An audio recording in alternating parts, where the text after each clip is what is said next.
Shalom saudaraku yang dikasihi oleh Tuhan Yesus Kristus. Mari kita sungguh-sungguh siapkan hati untuk masuk dalam doa syukur hari ini.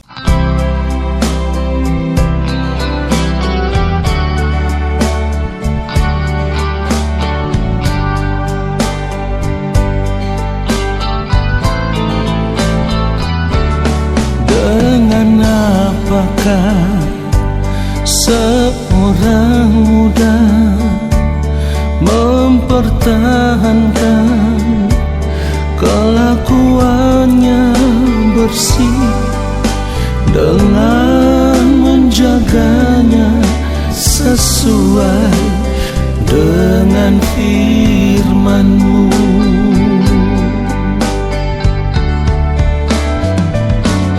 Dengan apakah seorang muda mempertahankan kelakuannya bersih dengan menjaganya sesuai dengan firman-Mu.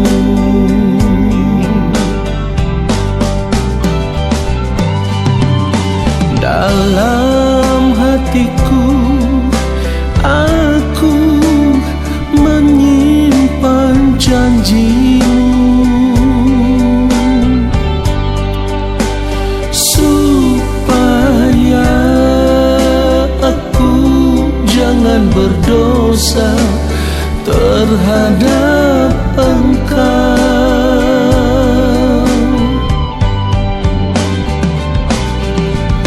Dalam hatiku aku menyimpan janji-Mu, supaya aku jangan berdosa terhadap Engkau.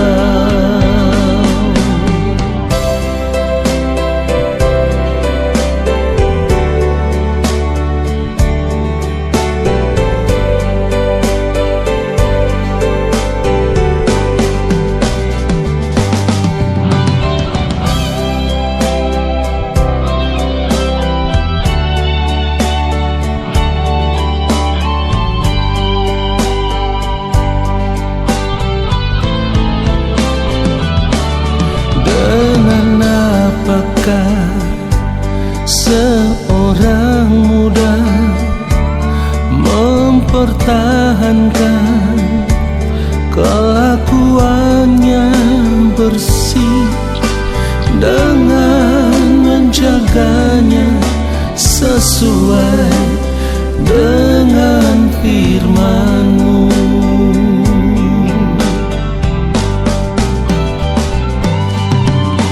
Dalam hatiku aku menyimpan janji-Mu,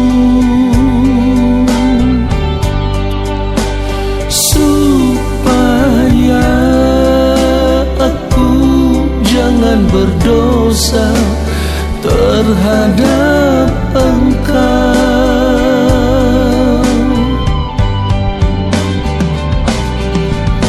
Dalam hatiku aku menyimpan janji-Mu,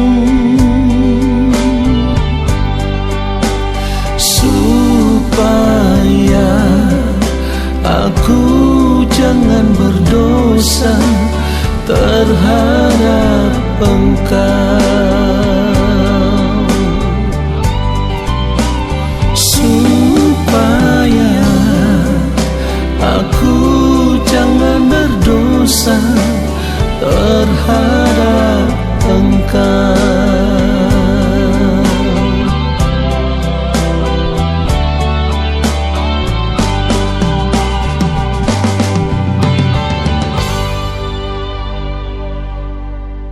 Mari kita berdoa.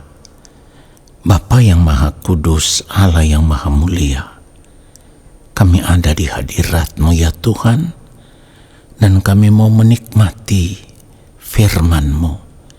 Kami percaya Bapa di sorga akan melawat kami lewat setiap kebenaran firman yang kami dengar, supaya oleh kuasa firman-Mu itulah kami terus dibentuk, kami terus diubah, kami terus dibaharui menjadi pribadi seperti yang Bapa kehendaki. Roh Kudus Tuhan mengurapi kami, ajar kami untuk mengerti kebenaran firman ini, lalu kami mau hidup seturut dengan firman-Mu. Di dalam nama Tuhan Yesus Kristus kami berdoa. Amin. Saudara yang dikasihi oleh Tuhan Yesus Kristus, ketika kita hidup sebagai orang percaya, seharusnya kita sadar kita hanya punya satu pilihan hidup, yaitu hidup dalam ketaatan di dalam seluruh hidup. Sekali lagi saya ulang, hidup dalam ketaatan di dalam seluruh hidup. Kenapa saya katakan kita harus hidup dalam ketaatan di dalam seluruh hidup? Karena ketika kita hidup sebagai orang percaya, berarti kita tahu benar, kita punya pengharapan, ya. Hidup sebagai orang percaya itu berarti kita punya pengharapan. Pengharapan akan keselamatan, pengharapan akan memiliki kehidupan yang kekal di dalam Tuhan Yesus Kristus ketika nanti waktu Tuhan tiba bagi kita. Oleh sebab itu, kita harus mempersiapkan hidup kita. Di dalam 1 Petrus 1, kalau kita membaca ayat 13 dikatakan, sebab itu siapkanlah akal budimu, waspadalah dan letakkanlah pengharapanmu seluruhnya atas kasih karunia yang dianugerahkan kepadamu pada waktu penyataan Yesus Kristus. Lalu di dalam ayat 14 dikatakan, hiduplah sebagai anak-anak yang taat dan jangan turuti hawa nafsu yang menguasai kamu pada waktu kebodohanmu.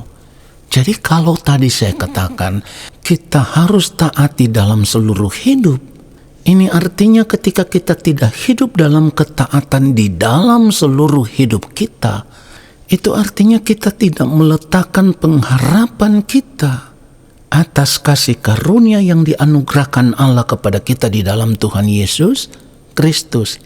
Kenapa demikian? Karena orang yang tidak taat berarti ia tidak bisa diselamatkan di dalam Kristus. Perhatikan itu. Orang yang tidak taat di dalam seluruh hidupnya, maka kehidupannya akan dipandang sebagai kehidupan yang bercacat celah di hadapan Allah. Jadi kita tidak punya pilihan lain. Saya sudah katakan di awal tadi, hidup sebagai orang percaya kita hanya punya satu pilihan, taat di dalam seluruh hidup. Nah, firman Tuhan katakan tadi di dalam ayat 14, hiduplah sebagai anak-anak yang taat dan jangan turuti hawa nafsu yang menguasai kamu pada waktu kebodohanmu. Di sini kita bisa mengerti bahwa ketika kita masih hidup mengikuti keinginan diri kita sendiri, ketika kita hidup mengikuti hawa nafsu diri kita sendiri, itu artinya kita hidup di dalam kebodohan. Sebab hidup mengikuti keinginan diri sendiri itu akan menyesatkan kita. Perhatikan itu. Hidup mengikuti keinginan diri kita sendiri itu akan menyesatkan kita. Kita harus mengikuti keinginan Allah Bapa di sorga. Bagaimana caranya?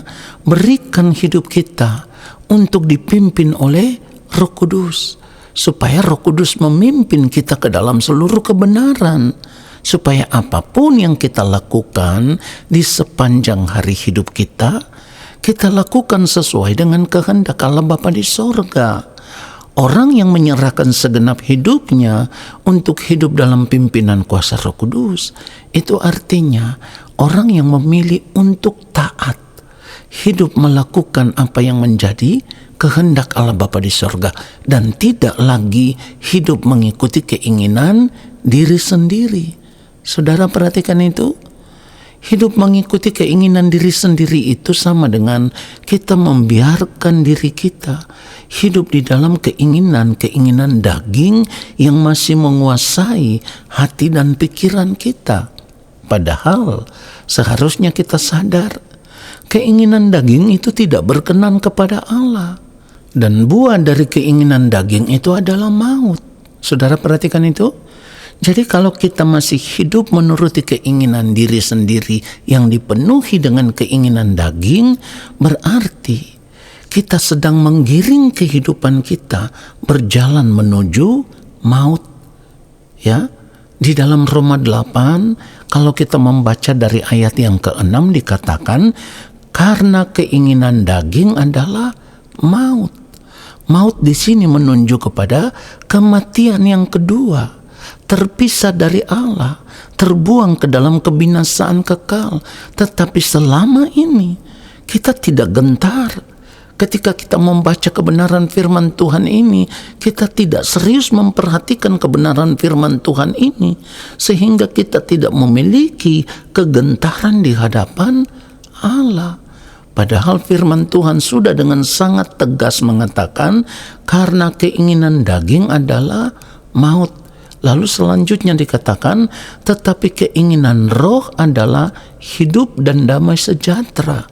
Itulah kenapa tadi saya sudah katakan, bagaimana kita bisa taat di dalam seluruh hidup? Hanya ada satu cara, berikan hidup kita untuk hidup di dalam pimpinan roh Allah. Dalam hal ini, berikan segenap kehidupan kita untuk hidup di dalam pimpinan kuasa Roh Kudus yang menuntun kita ke dalam seluruh kebenaran. Karena seperti yang firman Tuhan katakan, keinginan roh adalah hidup dan damai sejahtera. Saudara, kalau kita menyadari akan kebenaran firman Tuhan ini, seharusnya kita memiliki kegentaran di hadapan Allah. Kenapa saya katakan seharusnya kita memiliki kegentaran di hadapan Allah? Orang yang masih tetap hidup mengikuti keinginan dirinya sendiri, yang artinya masih hidup menuruti keinginan daging, maka tanpa ia sadari, ia sedang menempatkan dirinya hidup di dalam perseteruan dengan Allah. Perhatikan itu saudaraku. Di dalam Roma 8 ini ayat 7 dikatakan, sebab keinginan daging adalah perseteruan terhadap Allah, karena ia tidak takluk kepada hukum Allah. Hal ini memang tidak mungkin baginya. Jadi saudaraku, kalau kita tidak mengambil keputusan untuk menanggalkan setiap keinginan diri yang masih menguasai hati dan pikiran kita, kalau kita tidak menyerahkan segenap hidup kita untuk hidup di dalam pimpinan roh Allah, maka kehidupan kekristenan kita akan menjadi sia-sia. Kenapa? Karena pada akhirnya hidup kita tidak berkenan kepada Allah, saudaraku. Bagaimana mungkin orang yang hidup dalam perseteruan terhadap Allah nanti ketika menutup mata atau ketika berada di kekekalan, ia bisa diterima di dalam kerajaan Allah? Itu tidak mungkin. Ya, di dalam Roma 8 ini kalau kita membaca ayatnya yang ke-8 dikatakan, mereka yang hidup dalam daging tidak mungkin berkenan kepada Allah. Pertanyaannya sekarang, masih maukah kita saat ini hidup di dalam daging? Padahal kita tidak pernah tahu kapan waktu Tuhan akan tiba bagi kita. Saudara perhatikan itu. Kita tidak pernah tahu kapan waktu Tuhan tiba bagi kita. Kalau kita tidak tahu kapan waktu Tuhan tiba bagi kita, lalu kita masih tetap hidup di dalam daging, yang artinya kita tetap hidup dalam perseteruan terhadap Allah. Bagaimana mungkin ketika kita menutup mata kita bisa diterima di dalam rumah Allah Bapa di sorga? Itu tidak mungkin. Sekali lagi kita baca Roma 8 ini ayatnya yang ke-8, mereka yang hidup dalam daging tidak mungkin berkenan kepada Allah. Saudaraku, Sadarlah bahwa apa yang firman Tuhan katakan itu ya dan amin. Artinya pasti akan digenapi. Orang yang hidup di dalam daging tidak akan mungkin diterima di dalam kerajaan surga. Karena orang yang hidup di dalam daging sama dengan orang yang hidup dalam perseteruan dengan Allah. Saudara, itu yang firman Tuhan katakan tadi. Sebab keinginan daging adalah perseteruan terhadap Allah. Seharusnya ketika mengerti kebenaran firman Tuhan ini, kita benar-benar memiliki kegentaran di hadapan Allah. Saudaraku, kalau kita masih tetap hidup di dalam daging, itu karena kita masih membiarkan hati kita terikat dengan dunia ini. Kita masih mau hidup bersahabat dengan dunia ini, hidup dalam percintaan dengan dunia ini. Padahal firman Tuhan sudah mengatakan persahabatan dengan dunia adalah permusuhan dengan Allah. Jadi kalau selama kita hidup di dunia ini mengaku diri sebagai orang Kristen, orang percaya, atau anak-anak Allah, tetapi di dalam praktek kehidupan, kita hidup dalam perseteruan dengan Allah. Karena kita tidak mau taat hidup melakukan kehendak Allah dalam seluruh kehidupan kita, maka sia-sialah kehidupan kita sebagai orang percaya. Saudaraku, sadarlah sebelum terlambat. Kembalilah kepada Allah. Tuhan Yesus memberkati kita semua. Amin. Mari kita berdoa. Terima kasih Bapa untuk kebenaran firman-Mu. Kami bersyukur untuk firman-Mu yang sungguh menyadarkan kami. Kami mau memilih untuk hidup taat dalam seluruh kehidupan kami. Apapun yang kami lakukan di sisa umur hidup kami, biarlah semua yang kami lakukan sesuai dengan kehendak Allah Bapa di sorga. Kami sungguh diberkati dengan firman-Mu ya Bapa. Saat ini kami mengangkat tangan di hadapan Allah Bapa di sorga. Kami percaya Engkau akan memberkati kami. Turunlah atas kehidupan kami segala berkat kasih karunia daripada Allah Bapa di sorga. Rahmat cinta kasih yang berlimpah-limpah dari Tuhan Yesus Kristus di dalam persekutuan yang manis dengan Roh Allah yang kudus menyertai langkah hidup kami dan memberkati kami sekarang dan sampai selama-lamanya. Amin. Saudara, terima kasih sudah mengikuti doa syukur hari ini. Sampai jumpa dalam doa syukur besok hari. Tuhan Yesus memberkati kita semua. Shalom.